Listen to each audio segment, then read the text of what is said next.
하나님이 주신 뿔을 지켜라.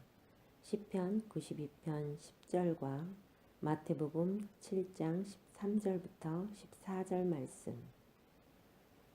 그러나 주께서 내 뿔을 들소의 뿔같이 높이셨으며 내게 신선한 기름을 부으셨나이다. 좁은 문으로 들어가라. 멸망으로 인도하는 문은 크고 그 길이 넓어 그리로 들어가는 자가 많고 생명으로 인도하는 문은 좁고 길이 협착하여 찾는 자가 적음이라. 아멘. 이즈미야 간지라고 하는 일본의 정신과 의사가 뿔을 가지고 살 권리라고 하는 책을 썼습니다. 뿔을 가지고 살 권리. 정신과 의사가 자신의 임상 경험을 바탕으로 쓴 글입니다.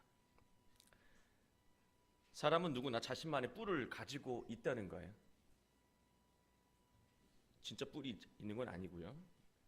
자신만의 뿔을 가지고 있다는 말입니다. 여기서 뿔은 이 화가 나면 상대를 들이받는 그런 성질머리를 말하는 게 아니고요. 그 사람을 상징하는, 그 사람을 대표하는 그 사람만의 특성을 누구나 가지고 있다는 거예요.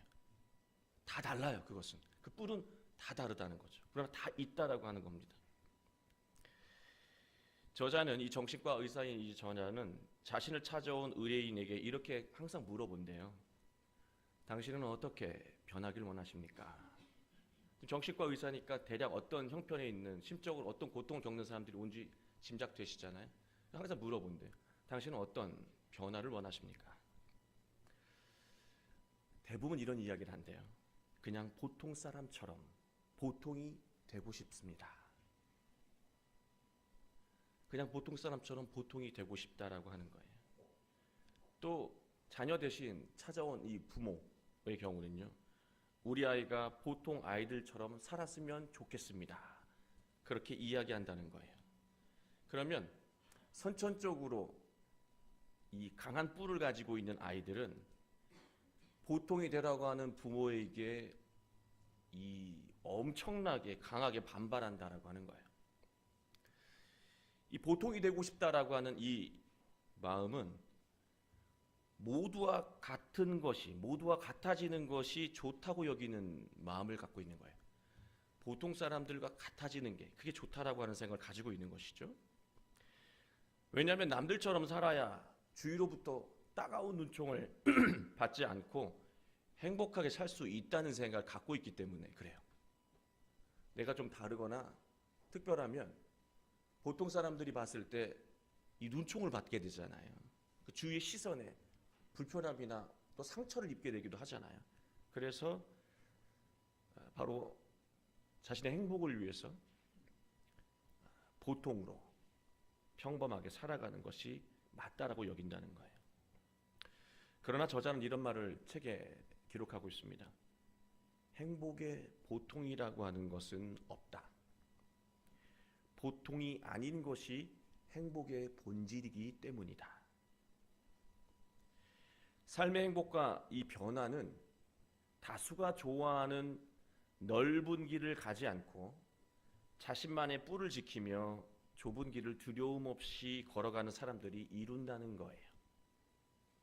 남들이 보통이라고 여겨지는 다수가 걸어가는 그 넓은, 많은 사람들이 가는 그 넓은 길을 가지 않고 자신만의 고유한 뿔을 지키며 좁은 길을 담대하게 걸어가는 사람이 행복과 꿈을 이루며 살아간다는 거예요.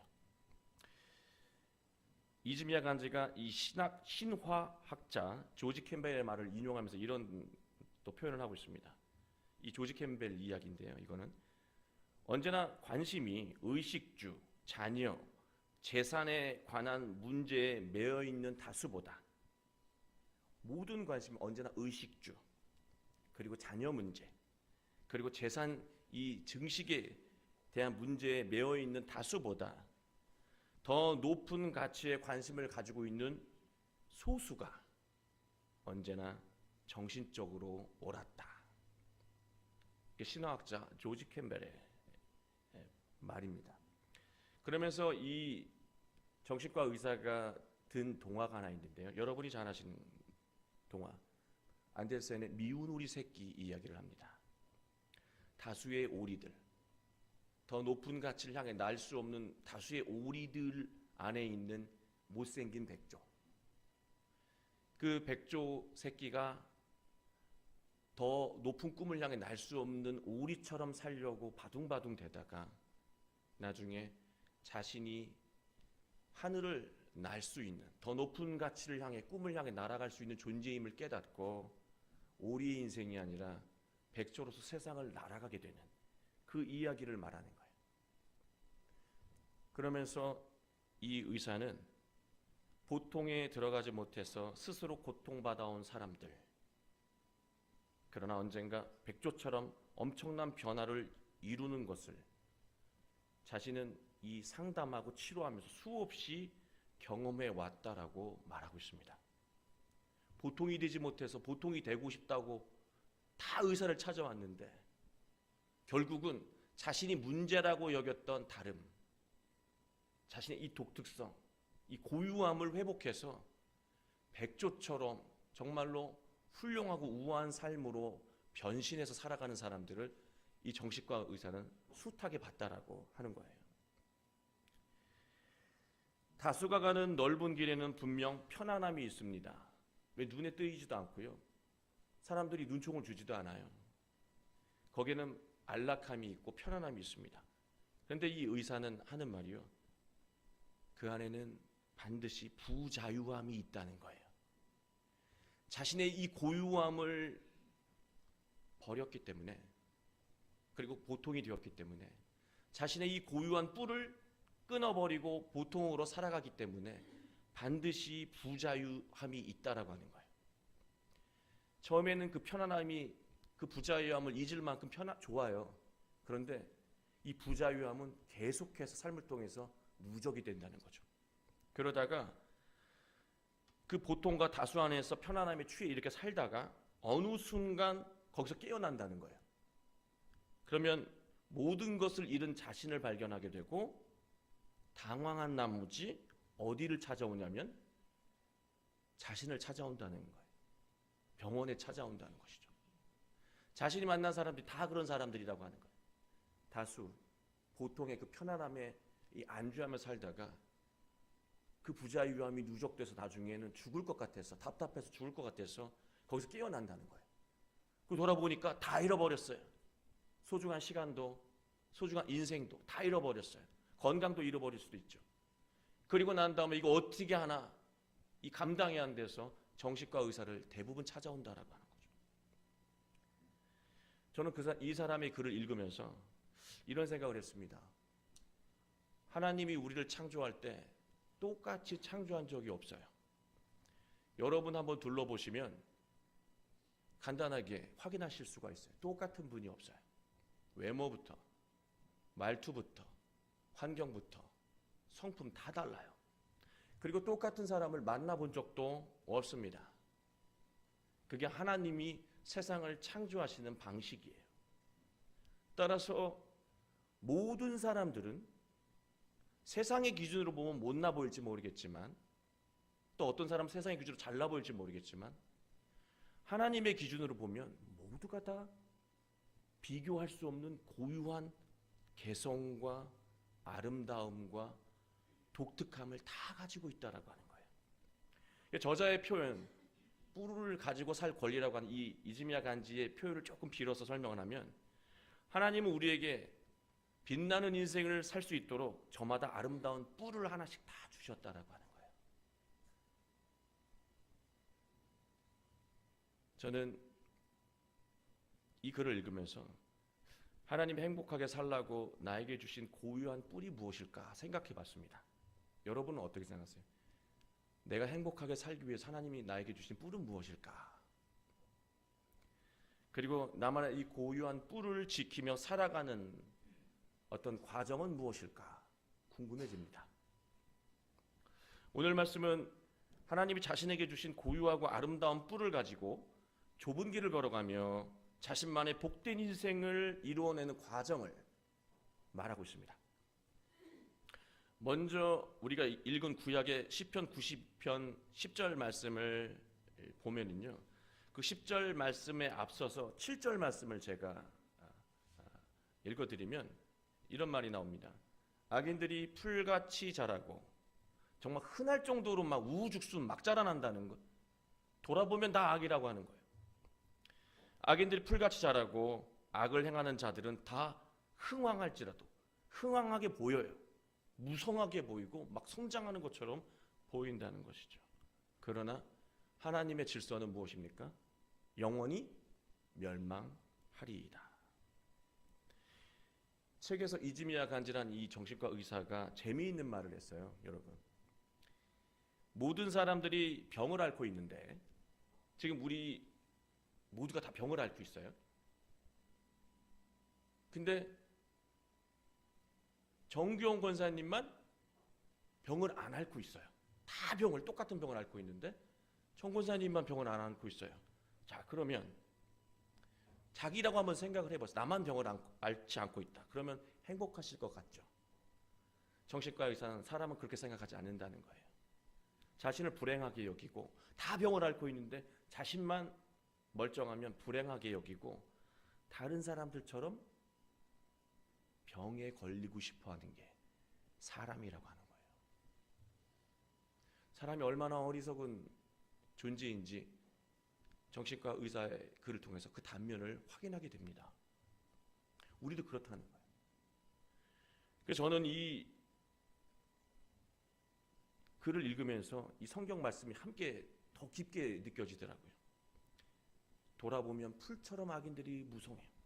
근데 그 무성한 게 막 결실까지 이루면서 성장하는 것처럼 보여요. 나는 하나님의 뜻으로 살아가려고 하는데 보면 이 불의한 게 막 힘을 드러내면서 막 성장하는 것처럼 보여요. 그러면 어떤 마음이 들까요? 성경을 보거나 인류의 역사를 보더라도요, 불의하게 살아가는 자들이 항상 다수였습니다. 그리고 선하게 살아가려고 하는 자들은 언제나 소수였습니다. 이 표현을 조금 더 각색을 해서 말한다면, 불의하게 산다는 이 표현을 좀 각색을 한다면, 행복을 모르고 사니까 사는 사람들, 꿈도 없이 사는 사람들이 다수라고 하는 거예요.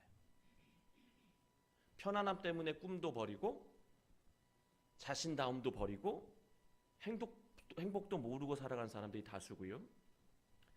선하게 사는 사람을 또 각색하면 힘들더라도 꿈을 이루어 감동적인 인생을 살고 부딪히더라도 올바른 가치를 향해서 그 오름을 이루어내는 사람들은 언제나 소수였다라고 하는 것이죠. 왜냐하면 다 꿈을 안 꾸고 살잖아요. 다 편안함으로 살잖아요. 다 불의하게 살잖아요. 다 편법으로 살잖아요. 그런데 왜 내가 여기서 혼자 다른 사람들에게 눈총까지 받아가면서 그렇게 어렵게 살아야 돼요? 그러니 포기한다는 것이죠. 병드는 쪽을 택하게 된다는 것입니다. 그러다가 나중에 그 잠에서 깨어서 정신과 의사를 뒤늦게 찾아간다는 것이 이즈미야 간지의 이야기예요. 저는 이런 지경에 지금 빠진 거예요. 저 시편을 쓴 사람이 돌아보니까 그런 마음에, 그런 감정에 빠지게 되는 것입니다. 그는 다시 자신을 붙잡고 고백하고 있습니다. 10절 말씀 우리 함께 읽겠습니다. 시작. 주께서 내 뿔을 들소의 뿔같이 높이셨으며 내게 신선한 기름을 부으셨나이다. 함께 다시 읽겠습니다. 시작. 주께서 내 뿔을 들소의 뿔같이 높이셨으며 내게 신선한 기름을 부으셨나이다. 들소의 뿔은 여러분이 지금 상상하는 것처럼 가로막힌 모든 장애물을 뚫어내는 강력한 파워예요. 신선한 기름은 여러분이 지금 상상되는 것처럼 맑고 깨끗하며 또 생명력이 넘치는 또한 힘이에요. 세상을 다스리시는 분이 누구이십니까? 하나님이신 것을 확고하게 믿는 자는요, 세상 기준에 자신을 맞추지 않습니다. 내 눈에는 겉으로는 그렇게 보일지라도 하나님께서 모든 불의를 멸하시고 정의를 세우신다라고 하는 그 확고한 믿음이 있으면 순간에 나타나는 현상에 흔들리지 않아요. 원래는 흔들리기도 해요. 그러나 더욱더 믿음을 바로 세울수록 하나님을 더욱더 굳건히 믿고 흔들림 없이 살아간다는 것이죠. 그래서 세상의 기준에 맞추지 않아요. 그 보통으로 들어가지 않는다는 거예요. 그리고 오히려 그 믿음을 가지고 하나님의 계획 안에서 자신이 어떤 존재인지, 하나님 저를 왜 만드셨고, 또 하나님께서 또 나를 통해서 무엇을 원하시며, 나는 그것을 위해서, 하나님은 그것을 위해서 나에게 어떤 고유한 개성과 뿔을 주셨는지 하나님의 계획, 하나님의 말씀 안에서 발견한다는 거예요. 하나님이 주신 뿔, 하나님이 주신 이 고유한 개성은 믿음 안에서 더욱더 단단해집니다. 결국 인생을 가로막고 있는 모든 장벽을 뚫고 참된 행복을 이루게 하는 것은요, 여러분이 지금 가지고 있는 고유한 뿔이에요. 저도 가지고 있는 것인데요, 태화될 수도 있고 꺾여져서 없어질 수 있을 수도 있죠. 그러나 하나님께서는 저도 여러분도 모두에게 세상의 이 장벽을 뚫을 수 있는 뿔을, 그 고유한 힘을 다 주셨다라고 하는 거예요. 따라서 하나님이 각자에게 주신 이 고유한 뿔이 바로 서야 인생의 장벽이 열리고 우리의 꿈이 이루어지며 행복하게 된다라고 하는 거예요. 뿔을 잃어버리고 뿔이 꺾여버리면 세상 안에서 아무런 행복도 꿈도 이루지 못한다는 거예요. 여러분, 지금 다 뿔이 있으세요. 뿔난 게 아니고 다 뿔이 있으세요. 하나님 나에게 주신 고유한 뿔을 무엇인지 알고, 그 뿔이 무엇인지 알고, 그 고유한 뿔을 바로 세우는 길이 어디에 있을까? 어디 있을까요? 그 고유한 뿔을 알고 나를 승리하게 만들고 행복하게 만든 이 고유한 뿔을 알고 이 고유한 뿔을 지키는 그 길이 어디에 있을까? 어디에 있습니까? 예수님에게 있습니다. 여러분이 잃어버린 그 뿔, 세상의 이 장벽과 절망의 벽에서 주저앉았을 때 다시 일으켜 세우고 뚫고 나가게 만들어준 그 뿔, 다시 그 뿔을 회복시켜주는 분, 그게 바로 예수님이라고 하는 거예요. 그 예수님을 통해서 여러분이 가지고 있는 그 힘, 그 뿔이 다시 회복되게 되기를 주님의 이름으로 축원합니다. 축원합니다. 예수님은 어떻게 그 뿔을 회복시키실 수 있으셨을까? 13절 말씀을 볼까요? 우리 13절, 14절을 한번 연이어서 읽겠습니다. 시작. 좁은 문으로 들어가라. 멸망으로 인도하는 문은 크고 그 길이 넓어 그리로 들어가는 자가 많고 생명으로 인도하는 문은 좁고 길이 협착하여 찾는 자가 적음이라. 예수님은 좁은 문을 통해서 먼저 들어가면 생명에 이르게 하는 길이 나오는데, 이 길은 좁고 협착하여 에워싸여져 있어서 찾는 이가 별로 없다라고 말하고 있습니다. 잘 그 길로 가려고 하지 않는다라고 말하고 있습니다. 생명력이 있고 승리와 행복, 구원이 있는 곳으로 가기 위해서는 생명에 이른다라고 하는 그 말, 여러 의미로 해석할 수 있겠지만요, 저는요, 인생 속에 생명력 있는 활력 넘치는 강한 힘을 가지고 살아가는 삶이라고 저는 말씀드리고 싶어요. 죽은 이후의 문제 또 나중에 우리가 나누고요. 살아있는 동안에는 이 생명에 이른다라고 하는 것은 생명력 넘치고 생동감 넘치고 그 어떤 상황 속에서도 주저하지 않고 불굴의 정신으로 다시 일어나게 만들어주는 그 힘, 그게 생명입니다. 그 생명이 있고 또 승리와 행복이 있는 그 구원이 있는 곳에 가기 위해서는 먼저 좁은 문을 지나야 한다는 거예요. 좁은 문. 벌써 좀 답답한 느낌이 드는데요. 이 좁다라고 하는 단어 있잖아요. 좁은 할 때 이 형용사 좁은이라고 하는 이 단어를 제가 찾아봤어요. 이 스테노스라고 하는 헬라어인데 이 좁은이라고 하는 게 말 그대로 좁다라고 하는 좁은이라는 의미예요. 근데 옆에 또 하나 중요한 의미가 있더라고요. 답답하다. 뭐 좁으니까 답답하겠지. 좁은 문은 답답한 문이에요. 근데 그것으로 들어가라 그래요. 왜 그렇게 말씀하셨을까? 선한 것의 특징을 한번 제가 생각을 해봤어요. 선한 것의 특징. 선하다고 하는 것들의 특징. 잘 몰라도 우리가 말씀을 통해 잘 몰라도 우리 마음속에 새겨주신 그 선한 것의 특징을 이렇게 생각해 보면요, 왠지 고지식해 보이고 답답하게 느껴지는 것들이에요. 그렇지 않나요? 선한 것이 시원시원하고 뻥뻥 뚫리는 것처럼 느껴지십니까?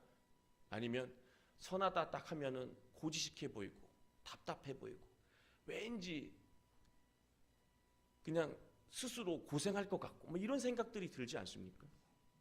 그게 선한 것이 가지고 있는 대부분의 이미지이고 특성이라고 하는 거예요. 반대로 죄의 특성을 생각해 봅시다. 한번. 죄의 특성. 막힘이 없습니다. 죄가 막혔다고 한다면 죄 짓는 사람 아무도 없을 거예요. 죄의 특성은요, 막힘이 없습니다. 그렇죠? 길을 가다가 신호 지키지 않은 것처럼 막힘이 없는 게 어디? 막힘이 없어요. 그러다 사고 나서 봉변을 당하는 것이지만 원래 죄는요, 막힘이 없습니다. 편법이라고 하는 것은 막힘을 빨리 뚫는 그런 방법이죠. 원래 죄의 속성은 막힘이 없습니다. 그리고 시원시원하게 느껴집니다. 그래서 우리는 보통 사람들이 다 하는 편법으로 살고 죄를 수용하며 살아갑니다. 그러나 남들이 다 하는 넓은 길을 택해서 살아가면 하나님에 대한 믿음도 함께 사라지고 하나님이 주신 우리에게 주신 행복하라고 주신 절망의 벽에 부딪혔을 때 뚫고 나가라고 주신 그 고유한 뿔이 꺾이기 시작합니다. 퇴화되기 시작합니다. 어느 순간 그 뿔이 다 없어져서 절망의 장벽에 부딪혔을 때 뚫지 못하고 좌절하고 만다는 거예요. 우리는 고유한 자신의 뿔을 찾기 위해서 먼저 좁은 문으로 들어가야 합니다. 좁고 답답함이 느껴지는 문으로 들어가야 되는데 그것이 무엇일까? 오늘 이 신약성경 7장 13, 14절을 읽었는데 그 앞을 보시면은요, 7절에 이런 말씀이 있습니다. 우리 7절 띄워주시면 함께 읽겠습니다. 시작. 구하라, 그리하면 너에게 주실 것이요, 찾으라, 그리하면 찾아낼 것이요, 문을 두드리라, 그리하면 너희에게 열릴 것이니. 무엇을 구하라고 하는지 목적어가 나와 있지 않습니다. 그래서 우리는 여기에다가 자기 욕망을 갖다 댑니다. 아무거나 막 구해라. 그러면 하나님이 주신다. 아니요. 목적어가 없다는 것은 이미 앞에 다 알만한 이야기가 있었다라고 하는 말씀이에요. 그럼 앞으로 갈까요? 마태복음 7장 앞에 있는 6장 33절을 우리가 함께 읽겠습니다. 시작. 그런즉 너희는 먼저 그의 나라와 그의 의를 구하라. 여기까지 읽겠습니다. 무엇을 구하라고요? 그의 나라와 그의 의를 구하라. 하나님의 나라와 하나님의 의로움, 하나님의 올바름을 구해라. 세상의 의로움, 세상 사람들이 다 가는 그 보통을 구하지 말고 하나님의 올바름을 구하며 살아가면 찾게 되는 게 있네요. 무엇이 찾아진다라고 하는 것은 또 나와 있지는 않지만요, 그것은 의로움일 수도 있고 해답일 수도 있는데, 저는 오늘 말씀의 연속성으로 본다면 여러분이 갖고 계셨던, 잊고 있었던 그 뿔을 다시 회복하신다는 거예요. 하나님의 말씀과 하나님의 의를 채우기 위해서 우리가 노력하면 내가 다 잃어버렸던 그 뿔이 다시 생겨나기 시작한다라고 하는 거예요.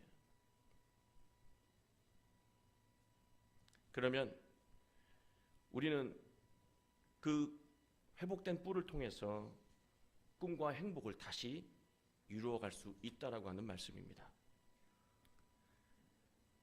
우리가 들어가야 할 문은 하나님의 말씀과 의로움으로 가득한 예수 그리스도라고 하는 가르침입니다.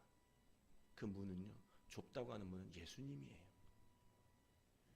이 좁고 답답해 보이는 가르침은 예수님이 뭐라고 말씀하시냐면 12절, 7장 12절에서 황금률이라고 우리가 속히 말하잖아요. 세상의 가장 훌륭한 가르침, 그 황금률, 비교할 수 없는 그 가르침이 바로 7장 12절 말씀입니다. 우리 7장 12절 우리 함께 천천히 이 중요한 말씀을 읽도록 하겠습니다. 시작. 그러므로 무엇이든지 남에게 대접을 받고자 하는 대로 너희도 남을 대접하라. 이것이 율법이요 선지자이니라. 세상은 네가 대접받고 싶으면 대접하라는 얘기도 없어요. 세상은 네가 대접받고 싶으면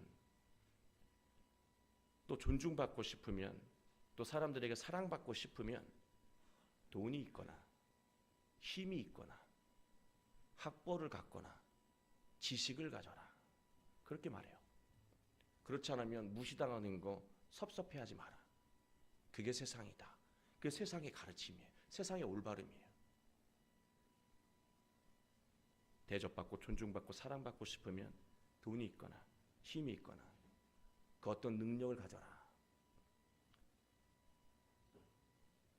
그런데 엄밀히 말하면은요, 세상이 그러잖아요. 정말로 우리도 그런 것을 또 우리 느끼기도 하고요. 근데 엄밀히 말하면 세상이 존중하는 것은 그 사람 자체가 아니고 그 사람의 돈이고 그 사람의 힘이고 그 사람의 권력이고 그 사람이 가지고 있는 무엇이에요.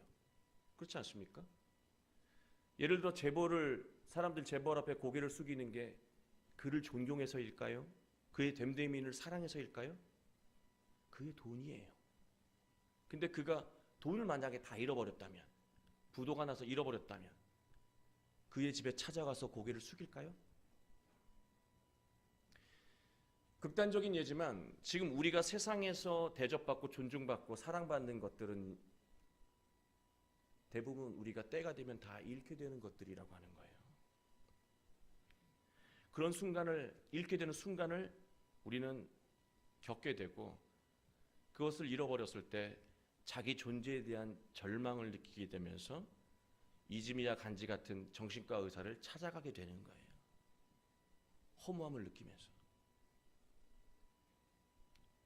그러나 예수님은 답답하게도 뭐라고 말씀하시냐면 네가 진정으로 대접받고 존중받고 사랑받고 싶다면 먼저 상대가 우스워 보여도 대접해주고 상대가 어리석어 보여도 존중하며 상대가 약하다고 하더라도 용서하고 사랑하라고 하는 거예요. 그러면 네가 대접받고 존중받으며 사랑받을 수 있다라고 하는 거예요.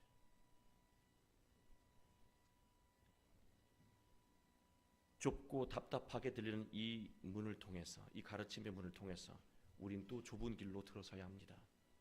요한복음 14장 6절 우리 함께 읽겠습니다. 시작. 내가 곧 길이요 진리요 생명이니 나로 말미암지 않고서는 아버지께로 올 자가 없느니라. 내가 곧 길이요. 여기서 내가 누구십니까? 예수님이에요. 내가 길이다. 내가 너희들의 그 뿔을 회복시켜주는 그 좁은 길이다. 나를 통해서 가자. 나를 통해서 막혀있는 담을 뚫고 나가자. 하나님이 우리에게 주신 고유한 뿔은 예수님의 길을 걸어가면 걸어갈수록 더욱더 단단해지고 바로 세워집니다. 그로 인해서 우리를 승리하게 만들고 행복하게 만들며 꿈을 이루게 만든다는 거예요. 저는 예수님도 하나님의 말씀을 통해서 좁은 문을 들어가셨다고 저는 생각을 해요. 자기는 들어가지 않고 너희들 들어가라 그게 아니에요. 예수님도 좁은 문으로 들어가신 분인데 예수님은 이 좁은 문을 들어가셔서 회복하신 뿔이 있었을 거예요. 예수님도. 여러분, 예수님은 어떤 고유한 뿔을 갖고 계시다고 생각하세요? 예수님도 뿔이 있는데, 절망을 이기고 세상을 이길 그런 뿔이 있는데, 그 뿔이 무엇이라고 생각하십니까? 저는 곰곰이 묵상하면서 또 다음 주에는 다르게 생각될 수도 있겠지만 이번 주에는 이런 생각이 들더라고요. 예수님이 가진 고유한 뿔, 절망 속에서 승리로 이끈 그 뿔이 무엇일까? 그것은 어떤 상황 속에서도 불쌍히 여기는 마음이어서, 어떤 환경 속에서도 불쌍히 여길 수 있는 그 마음이 예수님의 강력한 뿔이셨습니다. 그래서 이 불쌍히 여기는 마음, 이 하나님이 주신 그 뿔로 미움의 장벽을 뚫어내셨고, 원망의 장벽을 뚫어내셨고, 그로 인해 모든 사람들을, 모든 세상을 사랑할 수 있었다는 거죠. 그 모든 사랑, 그 위대한 사랑은 불의와 죽음을 이기고 승리하게 만들었다라고 하는 겁니다. 바울도 뿔이 있습니다. 어떤 뿔이 있었을까요? 저는 열정이라고 생각해요. 하나님에 대한 열정. 그게 바로 바울의 뿔이에요. 바울이 얼마나 열정이 대단했냐면요, 정말로 자기가 하나님을 위해서 그의 이 여정 있잖아요. 이 걸어간 길만 하더라도요, 사람이 과연 이 짧은 기간 동안 이렇게 많은 일들을 할 수 있을까 할 정도의 엄청난 이 길을 걸어다니면서 복음을 전했어요. 상상을 초월해요. 이건 불가능한 수준이에요.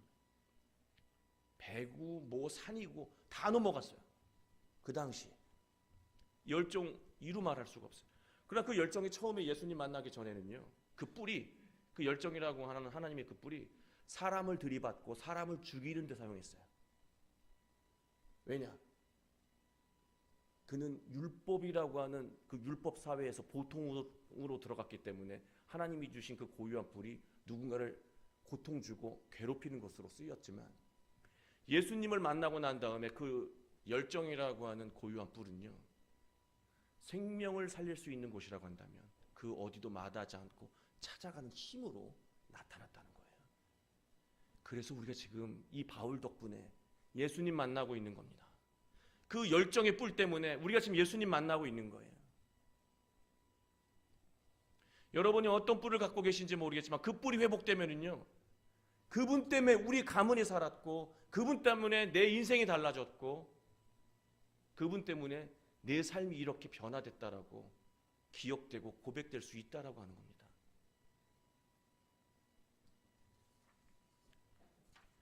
하나님은 우리 모두가 꿈을 이루며 행복하게 살아가도록 고유한 뿔을 주셨습니다. 여기 있을까요? 다 뿔을 가지고 계세요. 그런데 퇴화되거나 스스로 뽑아버렸을 수도 있다는 것이죠. 그렇다면 거기서 우리가 끝내면 안 되잖아요.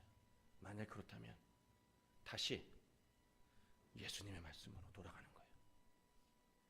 예수님을 통해서 여러분이 다시 잃어버렸던, 퇴화됐던 뿔을 회복하고, 여러분의 이 삶의 이 모든 문제, 이 장벽들, 꿈을 향해 나아가는데 가로막고 있는 모든 이 장벽들, 그 장벽들을 뚫고 승리하게 되시길 주님의 이름으로 축원합니다. 그 뿔을 통해서 하나님께서 허락하신 행복하고 복된 한 주를 만들어 가시는 여러분 모두가 되시길 다시 한번 주님의 이름으로 축원합니다.